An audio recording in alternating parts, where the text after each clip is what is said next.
હું ભલે આ કરું કે હું ભલે પેલું કરું, મારી મરજી. હું નહીં માનું તમારી કોઈ પણ અરજી. તમે મને ઓળખતા નથી. મંકુ નામ છે મારું.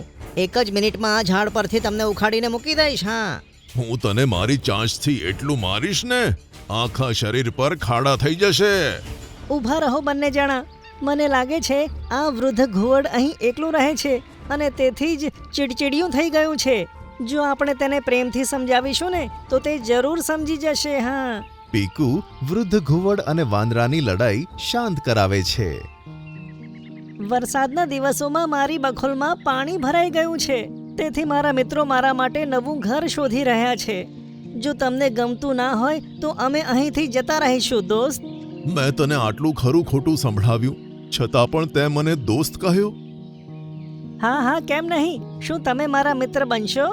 હા હા, કેમ નહીં. મારું કોઈ મિત્ર નથી અને બધા મને ઘરડો કહીને ચીડવે છે.